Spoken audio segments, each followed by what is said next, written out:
السلام علیکم دوستو، کیسے ہیں آپ سب؟ میں زبینہ فیاض ایک بار پھر آپ کے ساتھ میں شروع کر رہی ہوں عالم رویا بائی تحریم ارشد ایپیسوڈ 8۔ لبوں سے ہارمونیکا دھیرے دھیرے ہلا، فضا میں سریلا نغمہ گھلنے لگا، وہ آنکھیں موندے اس ترنم کی کیف میں مہو تھا۔ رجب صلاح الدین صاحب کی کڑکدار آواز پر اس کے ہاتھ سے ہارمونیکا چھوٹتے چھوٹتے بچا۔ اس شیطان کا آواز چلانا بند کر۔ وہ فٹافٹ اٹھ کھڑا ہوا۔ اچھا ابا جی، گھر کی بتیاں بند کر اور دیے جلا، انہیں تو وابڈا والوں نے گز لمبا بل بنا دینا ہے۔ وہ اٹھا اور ٹیرس سے نکلنے لگا۔ ملک آزاد ہو گیا، 20ویں صدی میں کتنی ترقیاں ہوگی، لیکن ابا جی پرانے کے پرانے ہی ہیں۔ بھئی بتیاں جلتی بھی رہیں تو زیادہ سے زیادہ کتنا بل آ جائے گا۔ اس نے نیچے آ کر اپنا ہارمونیکا میز پر رکھا اور دیا اٹھایا، ساتھ ہی ماچس کی ڈبیاں اٹھائی۔ اس نے دیوار میں چنی ہوئی دیا رکھنے کی جگہ پر دیا رکھا اور تیزی سے ماچس کی ڈبیا کھول کر تیلی نکالی۔ اس نے تیلی جلائی۔ ہیر کے مزار پر یوں دیو ابال آیا ہوں۔ جلتی ہی ماچس کی روشنی میں اس کا چہرہ کسی ششپنج کا شکار نظر آیا۔ اس نے دیا جلایا۔ کوئی ہیر کی مزار پر دیا جلاتا ہے، کوئی ناولیں پڑھتا ہے، کوئی اس کے لیے اپنا گھر تک چھوڑ دیتا ہے اور کوئی اپنی جان کی بھی پرواہ نہیں کرتا۔ کیا یہ محبت ہے؟ کیا ہے یہ محبت جو انسان کو اس قدر مجبور، بے بس اور لاچار بنا دیتی ہے؟ وہ سوچ کی دھاروں میں کھویا ہوا تھا۔ ماچس کی لو دوسرے سرے تک پہنچی تو اسے انگلی پر تپش محسوس ہوئی۔ اس نے پھونک مار کر اسے بجھایا۔ فضا میں ایک دھواں پھیل گیا، ٹھیک ویسا ہی دھواں جو اس کے اور محبت کے درمیان تھا۔ عبدالتواب صحن میں چارپائی سے ٹیک لگائے فرش پر بیٹھا ہوا تھا۔ چارپائی پہ بخت روا لیٹے تھے۔ وہ انہیں ساری بات بتا چکا تھا۔ تہجد کا وقت تھا۔ داجی دل بڑا بے چین ہے۔ انہوں نے مسکرا کر اسے دیکھا۔ دل کی روح؟ انہوں نے ہنستے ہوئے نگاہیں چھت سے لگا لی۔ یہ عبدالتواب کی روح ہے۔ جب تک التواب کی جانب نہیں لوٹے گی، ابد بے چین ہی رہے گا۔ اس نے گردن پھیر کر انہیں دیکھا۔ کیا آپ کو لگتا ہے کہ میں ایک برا انسان ہوں؟ انہوں نے نفی میں انگلی ہلائی۔ کمزوریوں کے سبب کوئی انسان برا نہیں بن جاتا، یہ بس سیدھے راستے کے درمیان رکاوٹیں ہوتی ہیں۔ اور یہ سیدھے راستے میں رکاوٹیں کیوں ہوتی ہے داجی؟ تاکہ انسان نیکی اور بدی میں فرق کر سکے۔ مگر اللہ تو سب کو اچھا بنا سکتا ہے، پھر اس نے بدی کیوں بنائی؟ کیونکہ وہ انسانوں کو اختیار دینا چاہتا تھا، اس لیے اس نے انسان میں یہ قوت رکھی کہ اپنی مرضی سے فیصلہ لے سکے۔ عبدالتواب مکمل طور پر پلٹا۔ تو پھر اس نے یہ تقدیر کیوں بنائی؟ تاکہ انسان اس پر اعتماد اور بھروسہ کر سکے۔ عبدالتواب خاموش ہو گیا۔ چند لمحے گزرے۔ اس نے سر اٹھا کر انہیں دیکھا۔ اگر کمزوریاں خواہشات بن جائے تو کیا کرنا چاہیے داجی؟ انہوں نے اس کے دائیں شانے پر ہاتھ رکھا۔ تو حق، عدل اور خواہشات کے درمیان توازن رکھنا چاہیے، اور اگر بات توازن سے بہت آگے نکل جائے تب؟ وہ ان سے پہ در پہ سوالات کرنے لگا تھا۔ بخت روا چند لمحے ٹھہرے اور سوچ کر بولے، اور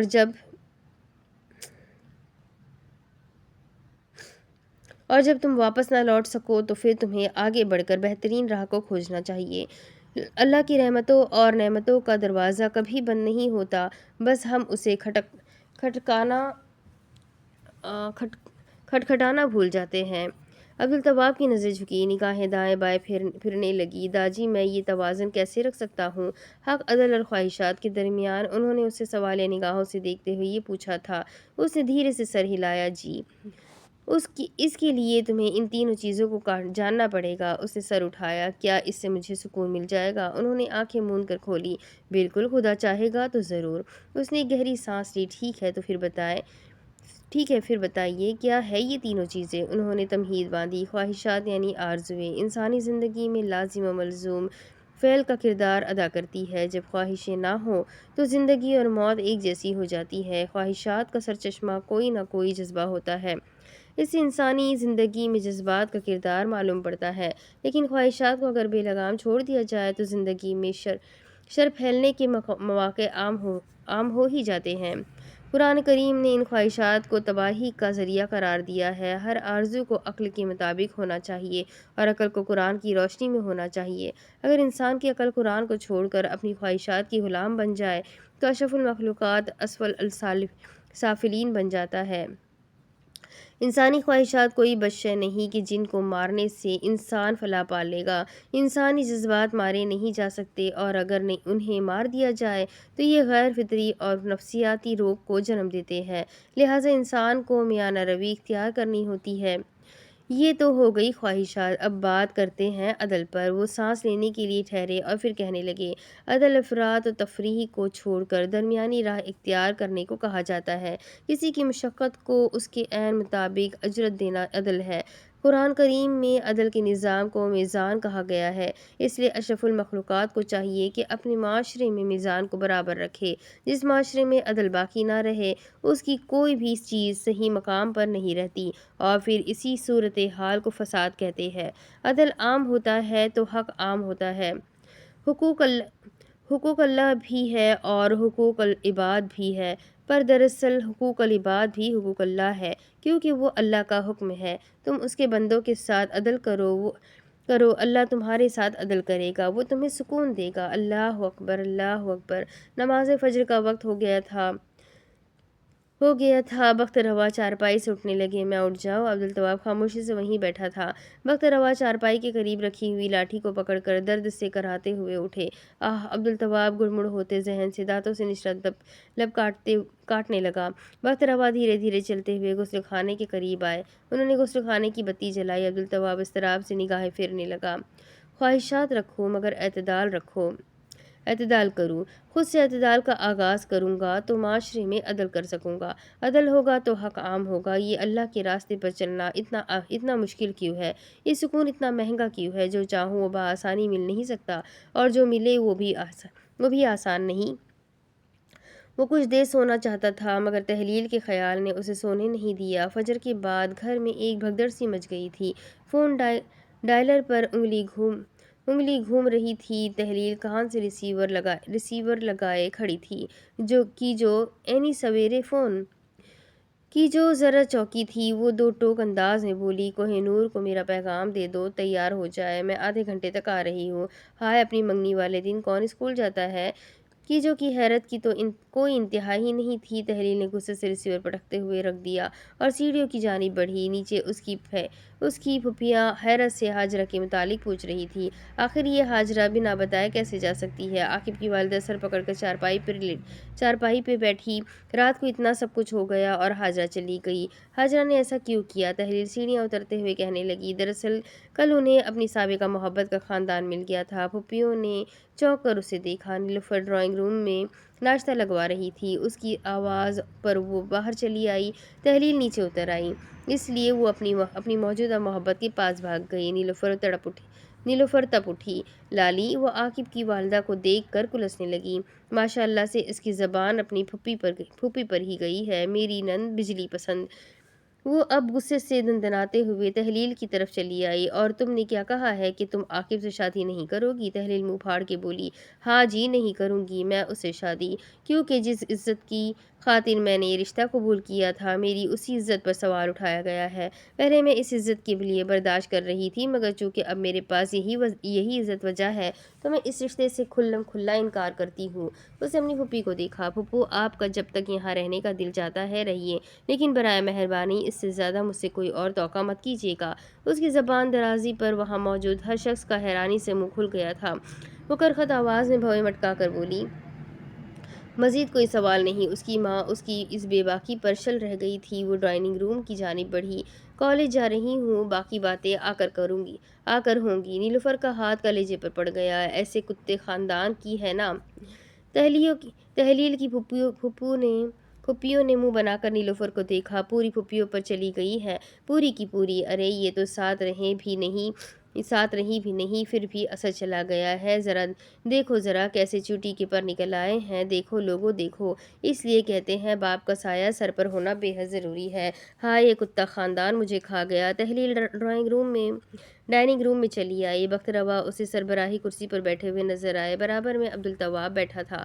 السلام علیکم، کرسی کھینچتے ہوئے سرد لہجے میں بولی۔ عبدالتواب نے عاقب کے نام لکھا وہ خط کھول کر پچھاڑتے انداز میں اس کے سامنے مارا۔ بخت روا دھیرے دھیرے نوالا چباتے ہوئے اسے دیکھ رہا تھا۔ تحلیل خاموش رہی۔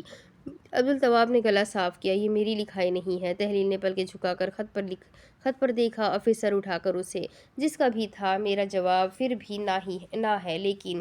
اس نے بھویں اچکایا، تمہیں دھوبیوں کے لڑکے کو